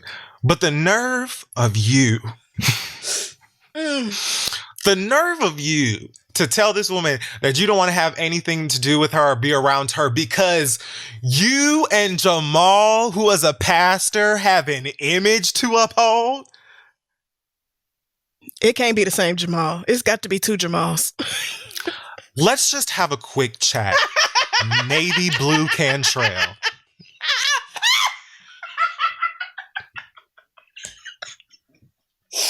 Because I'm lost. Oh, shit. All of that was a rat when he was hitting him up style. Oh, sweetie, God. Jamal Bryant's image dove out of a third-story window when that nigga was accepting tithe and offering dick all around Atlanta, and the girls been knew about it. You've talked about it on this show. And even if Jamal Bryant wasn't a hoe, he still would have been judged because he's dating a real housewife. Because again, sweetie, the show is all about fighting and gossip. So I don't know what the fuck you talking about. You're just trying to make another situation out of something to be like the girl in the picture and the girl on the show or whatever. Mind you, you and Ashley were running around gossiping about Monique and Candace the whole ass time. Y'all were egging that fight on before it, when it was going on, and all of that other shit. Then they actually threw hands, or Monique did. Mm-hmm. And I'm not mad. Candace threw glasses. And, the situation is what it is, but are you trying to, I don't know. I guess, when Potomac started, a lot of people were saying, they're known for being, incredibly bougie and conservative or whatever. So maybe this is a result of that. But I was just incredibly confused because, my nigga, it was like, people fight. They do, especially in situations like this where producers are going to, antagonize y'all into fighting because it gets them money. Like, everybody at Bravo cashing in off of that fight. Somebody got a raise. And y'all. It's true. I was so mad Monique didn't just say, you know what, at the end of the day, no, I do not feel remorse for what I did to Candace at this moment. And I also feel like any one of y'all can get it as well. To be perfectly honest, I will fight you. I will fight you. I will fight you. Matter of fact, now that I think about it, she ain't even got to say that, because Giselle's weak ass talking about, the first year that you met me, you said you would punch me in my face, and you got into, a thing with Robin, and you got into the thing. I would have been like, so why do y'all keep trying me then? You clearly, you pulled out your notes, you know what I mean? And you're doing you're bringing up all of these moments where I let you know that I'm about it. So why don't y'all leave me alone? Why do you still come over here? Why do you still talk to me? Why y'all keep fucking with me? Right. It sounds like I just didn't appreciate it. I felt like, you know what I'm saying? Again, it shouldn't have happened. It's not like I was just doing backflips over the fight. It shouldn't have happened. It was not, ideal. But it is a thing that fucking happens sometimes, especially when it's fucking instigated. And I felt like they were being so incredibly judgmental and disgusting and using all of these fucking excuses to vilify her that didn't even make no fucking sense. Just be like, girl, I'm not with the fighting shit and I just don't want to be around you. That's fine. Mm-hmm. But images to be upkept by a hoe ass pastor and respectability politics and all of this shit because you a doctor and whatever the fuck Robin's weak ass was talking about. I'm so tired of this goddamn shit. I don't know, I legit had to turn that shit off towards the end of that scene because I was like, I refuse to get this upset over people I don't know. Yeah. Like, I'm just not going to do it. It's a good line to draw right there. But you're right. Yeah. Like, the white girls, even if, first of all, they not above physically fighting. They have done that before. But even if not, like, they constantly are fucking arguing and getting into it, dragging each other, saying terrible things about each other. That is the point of the Housewives franchise. That is every single city of Housewives. So, like I said, even the foreign it's hoes. just like, thank you. Everybody, like, I'm sorry. This is specifically why reality show fights are so common and happen all the damn time. Because y'all watch them. Because y'all watch it. And people producing these shows behind the scenes know that shit. And some shows, it's like incredibly fucking transparent. Like, I don't know, like The Real World, Jersey Shore, them kinds of shows where they would be pissing in the street and throwing up on each other and all kinds of wild shit. It was like, yeah, obviously, they're like shoving absolute vodka down the throats of these 22-year-olds in a house, you know what I'm saying? Right. And then being like, did you hear what Michelle just said about you? I know you're not going to take that line down. You know what I mean? And then make sure the cameramen are in place. Exactly. But all of these shows do this shit. They all do it. So it's like, girl, I get not being about it with the fighting, not supporting the violence and stuff like that. But please, leave that tired ass, dumbass rhetoric out of it. Because again, this is not even a regular situation in terms of somebody fighting. This is like a situation where someone is bound to get their ass beat at some point. Yeah. You just pick the right one. It's true. I'm done. That's all I have. Team Monique. Okay. I just have a few quick things to talk about, and then I'll be on my way. First things first, there was some very sad news last week. If you follow Chrissy Teigen or John Legend, you know that they were expecting a baby and just experienced a miscarriage, which is just devastating. I've never personally had a miscarriage, but I know a lot of women who have, and it's just very deeply emotional, deeply sad, especially when the baby was so desperately wanted. And so most people sent them well wishes and thoughts and prayers other civilized things. A lot of you don't like Chrissy or John or both of them, and so you said terrible things. But I'm actually not even directing this towards regular niggas. This read is for Errol Weber, who is a Republican candidate for California's 37th House District. He tweeted, hoping that Chrissy Teigen and John Legend will reevaluate their thoughts on abortion after their heartbreaking experience. It's not a clump of cells. It's either a baby or it's not. What? Fuck this? Oh my God. Okay, so a few things here, Errol. First of all, That's not what I expected. A clump of cells, like, we are all clumps of cells, sir. Of course it's a clump of cells. Now, whether it continues to grow in the womb and is born into this world is something else, but we are, every last one of us, made up of cells. It is the building block of every living organism. I feel like we all learned this in like second or third grade. So first of all, yes, it is. Secondly, there is a massive difference between losing a pregnancy that you really wanted and were incredibly excited about versus choosing to end a pregnancy that you did not really want and were incredibly not excited about. And you dumb bitch. And I don't know how you don't know that, you stupid bitch. Of course, nobody's feelings about abortion have changed because of a miscarriage, because miscarriages are not abortion. Like, what? I am fully on the side of the pregnant person deciding what they want to do with their body and what is happening to it. If you are excited about a little nigga growing inside of you and rearranging everything and that whole process, then I am thrilled for you. If you are disgusted or scared or sad or anything else and you want this shit to be over, then I am all for that too. You know why? Because it's your body, and who grows inside of it or comes out of it is none of my goddamn business. But it is that's it. Beyond insensitive and fucked up. And this is coming from the party that, you know, claims to be all about God and family and love and Jesus and the Bible. And literally none of that is biblical. The way y'all talk to that woman is not at all how Jesus would behave. Not at all. The fact that you act like there is no difference between a person terminating an unwanted pregnancy and a person losing a pregnancy that, again, they were incredibly excited about. Like Chrissy tweeted about almost nothing but this baby and her babies. Like, she is obsessed with her kids. And so I just don't know how you heard that story or saw those pictures and decided to be like, well, maybe now you'll change your mind about abortion. I wish your mama had changed her mind about abortion, because why are you here? Fair. This is so fucking stupid. It's like, especially when you talk about black and brown babies, like, y'all just go kill them anyway. Like, you don't. So, I mean, and that's not even getting to the Republicans and their whole right to life, pro-life or whatever, when they are really just pro-birth, because the nanosecond that baby is on this earth, they are giving it nothing. And I mean nothing to keep it alive, happy, well, healthy, fed, emotionally secure. Chuck it out of a moving car. I mean, don't care about literally right now, don't give a shit about the poor black and brown kids around this country. Literally right now, not giving a fuck about it. At all.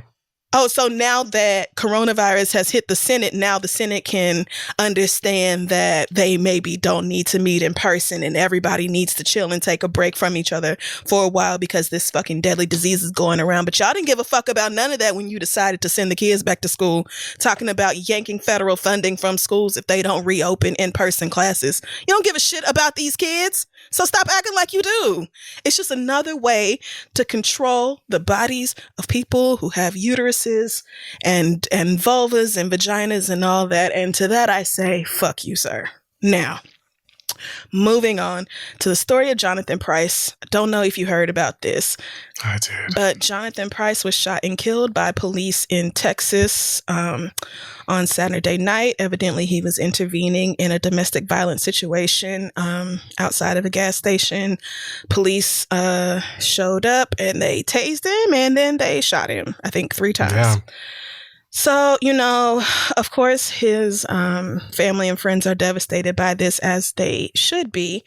However, I was sent a copy of, or not a copy, some screenshots from Mr. Price's Facebook account.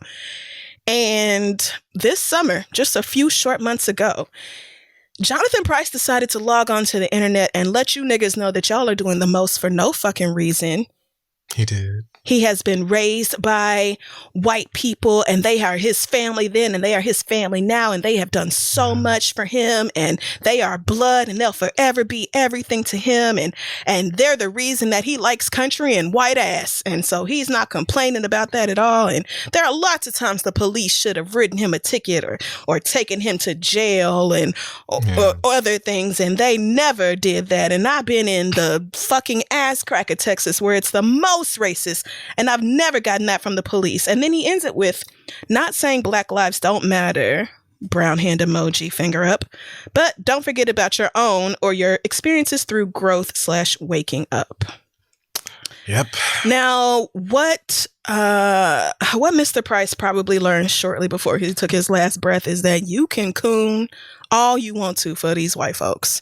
You can absolutely be the type who feels like you value white women more than anything else in the world, and the police are just great and they've never done anything bad to you, and the rest of those dirty niggers need to just fall in line and stop breaking the fucking law. But when it comes down to it, they will shoot your ass without thinking twice, the same way they would me, a truly disrespectful nigga. Yeah. Who would probably be in a position of starting some shit where we'll be like, girl, please calm down. The police are going to come tag your ass. Like, you need to relax. They will kill me the same way they'll kill you, and vice versa, sir. So maybe now you get that. Maybe that's a warning or a sign for the rest of you niggas who are out here saying similar things that Jonathan Price said. Of course, he didn't deserve to die. But you see how when it wasn't affecting him directly, you see how he felt about that? This whole y'all niggas need to examine what you really doing. Y'all need to ask yourselves about your own experiences and this, and blah, blah, blah. Sir, do you deserve to be picked apart that way? Should somebody be saying, oh, well, yeah, the police shot and killed this man who was intervening in a domestic violence situation, but maybe he this. Maybe he had some parking tickets that went unpaid, or maybe he didn't yield when the police first showed up, or blah. It could be anything. You see how cocooning for these white folks don't save your life. It never will. You don't get That's some what I'm special saying. badge. You don't get some aura around you where white people can view you as one of them. You are still a nigga. It don't matter how much you boo scoot and boogie, bitch. It do not matter. It don't matter how much white ass you love. It do. You never heard of boot scoot and boogie? I've never heard that in my Boot life. Scootin' Boogie is a song. You should go listen to it. It's better than Honky Tonk, but don't. But Can't believe that either. very hokey country music. You know that Jonathan Love. Yeah. Jonathan and I share a love of ridiculous country music. I can't say I love white women the way he did, but still, regardless, bullets in your ass, no matter what, because you a nigga. Rest in peace, sir. I'm sorry you had to find that out the hard way.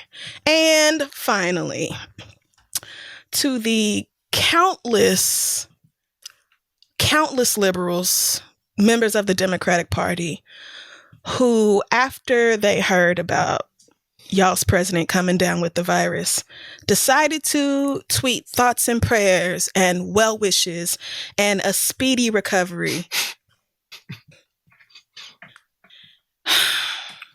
Now, we already talked about this earlier. Y'all know that I was downright gleeful when I found out about this news. And I understand everybody is not going to act like that. Some people consider it in poor taste to act like that when somebody is sick, and I do understand that. However, when you look back at the last 4 years of absolute dog shit fuckery that this man has put us through, I don't know how you can then turn around and wish that he and his wife have a speedy recovery. No, bitch, I wish the exact opposite. I hope you and your wife are dragged down by COVID every day of your miserable ass lives. Hell no, I don't wish well for you bitches. Look at what y'all have done to this country. No, I do not wish you well. There was an option here, Rachel Maddow and other assorted liberals / members of the Democratic Party, and it was to say nothing. Or you could have done like a lot of different politicians did, who said, it's too bad that the president and the first lady caught this virus. If only they gave a shit a long time ago when everybody was first talking about this. If only they advocated for wearing masks all the damn time and for people to stay a safe distance from each other and to get tested regularly and to stay their asses at home. But they didn't do none of that. See, you could have done that as well. You could have just said it's too damn bad that now you have this virus when you could have not. If anybody should have been safe from it, it should have been you. But you decided to be reckless anyway. Or you could have just acknowledged the fact that it happened. But wishing these people well is what I don't understand. Because I don't see how you can drag Trump any other day of the year. And y'all love to make fun of him on Twitter, okay? You love to say something really smart on Twitter with your fucking retweets or whatever. And y'all love to high-five each other. Like, oh yeah, we're really taking it to Trump and showing him what's up. Bitch. And then at the same, turn around the very next day, and I wish a speedy recovery for this bitch, the same murderous fascist bitch. We can't be talking about the same Trump. We just can't. You ain't got to dance on his grave like I will. You ain't got to jig. You ain't got to pop a bottle in celebration because he's sick and probably miserable right now. You don't have to do none of that, but you don't have to wish that bitch well neither. And that's it. Yeah, I already spoke my piece in terms of how that shit gave me anxiety. Did not feel a single living ounce of concern for him. At all. But it was just like, girl, when is this going to be over? Like, damn it. You know what I mean? But one thing that I was sort of irked by, a couple of things. One thing I was irked by was like a lot of the platforms that were like, honey, we're banning you if you say you hope he dies. I'm like, why? Oh, you know what I mean? Like, yes. Raggedy ass. I was like, I mean, I understand like the seriousness you need to take if someone is like threatening the president's life or some other government official or whatever the fuck. But him having a deadly virus that like so many people have died from as a result of his ignorance, his like intentional bullshit. I don't see how saying, well, girl, I hope that he dies from it is like a bannable offense. To me, that doesn't make any sense. And I was also, whatever. I was also annoyed with hearing that the Biden campaign or whatever Democrats were taking down negative ads for Donald Trump after, you know, everyone found out that he got sick or whatever. Mm-hmm. I'm like, bitch, for what? Like, because he would not do that for what? for you. They did not. They didn't. He would They don't. not do and that. they would not have. They would not have. If Joe Biden had got the motherfucker, if the roles were reversed and Joe Biden had the coronavirus and Donald Trump did not, they would be throwing out new ads like, look at this weak ass bitch. Is this who you really trying to vote for? This old ass, mustard smelling ass, old ass bitch. Like, they would be dragging Biden through the mud if he had the coronavirus. So it's just like, do y'all want to win? Do you want... Fuck him. Like, you don't have to be like completely reckless and just talk wild shit or whatever. But I just feel like the whole, you know, he's still the president. And so we wish him very well. He's still a bitch. Well soon. And he's the living worst. Like, I legitimately don't give a fuck about what happens to Donald Trump. I just want the coronavirus era to come to a close, or at least start showing signs of, you know, somebody having control over it. But of course we don't. Of course they don't, because he's a fucking moron and he's not cut out for the goddamn job that he's in. And I just want him to be gone. I want him to be gone for so long. I want him to be gone forever. I just want him to leave that motherfucking house that we paying for. I just want him to be gone. That's it. I want him to take his fucking cokehead ass kids, his fucking daughter that he wants to fuck. Ugh. I want him to take all of them. Bear. When I say Bo, I meant to say Barrett. Bo's Obama's dog. Take all of the motherfuckers and get them up out of there. I'm so tired of this bullshit. Speaking of dogs, did you see Biden's new commercial about choose your humans wisely? First of all, no, thankfully I have not. It is about dogs, because you know white people feel very strongly about dogs more than they do about almost anything else. And so it's basically all the presidents, a lot of the presidents with their dogs. And then the message is the Trump administration is the first time there hasn't been a dog in the White House in over 100 years. And then something about, you know, dogs know people and they know bullshit when they see it. So, you know, choose your humans wisely, which, okay, I get it. Cute commercial or whatever. I just feel like we all know that if it went the other way and Joe Biden was the one who had corona and Trump did not, they would have all kind of TV and radio commercials out right now calling him a weak ass bitch for catching the virus and how he's not fit to be president because he's too sickly and don't know how to protect himself and all that other shit. Like, Democrats in this fake high road, this is why y'all constantly lose. Exactly. Fuck that. Fuck that. Now is not the time for that. We are in we're in a crisis. We're in a state of emergency. Get that bitch up out of here. Stop trying to be all politically correct all the goddamn time and be nice. That bitch don't give a fuck about you. Even being politically incorrect, he's like off the rails with like, sweetie, what do we do? This is why that SNL sketch wasn't funny this weekend. Because the real shit is the actual comedy. I mean, and I didn't even see all of SNL. I was basically just unmuting it when I saw Megan. So I just... And that the opening monologue went on a little bit too long for me and just wasn't... But also, SNL in general is really not... It's hit or miss for me. Hit or miss, so, right. Yeah. So I didn't expect much, but I loved seeing Megan, and I think Issa is the host next week. Yeah. So that will be super exciting. I cannot wait to see her do it. But yeah, otherwise I'm not really super invested in SNL as an empire. I was excited to see Jim Carrey as Joe Biden with oh my God, why am I blanking? Maya Rudolph coming back as Kamala Harris. Yeah, I did like his Joe Biden impression a lot. I thought it was really good. Yeah, it just wasn't a funny sketch. Yeah, that's overall to me. Right, that's really and it. I just feel like you're not gonna top the real thing. It's so cartoonish and ridiculous that it's almost like, how can you make fun of it? You can't make this more absurd. Yeah. I don't know. Well, I think that is going to wrap up this week's episode of The Read. Make sure you check us out at thisistheread.com and on social media at thisistheread. I am very excited. I think this will be live first thing in the morning. So I'll say it now that Angelica Ross is on the cover of the October edition of Self magazine. And I was very, very graciously offered the job of interviewing her for this. And it was a great conversation. Of course, we went way off topic and just started gabbing about any and everything and had to come back and do it again. But I love Angelica and I'm very excited for her. You should see these images because she's absolutely stunning. So check that out. That should be live on self.com by the time this episode comes out. So Fame. thank you, Self. Doing it for the Thank fame. you. Okay. Cause we wanna live a life of the rich and famous. Nobody's sending me links to Jazmine Sullivan's new untitled album. So we're not doing that. But thank you, yes, Self and Angelica, because I had a great time. And she is a phenomenal person. So, and that's it for me. Anything for you this week, friend, before we get out of here? The moral of the story is inclusion and tokenism are two different things. Where's the line? Where's the difference? Oh, well, and on that note, we will have to see you hoes next week. Bye.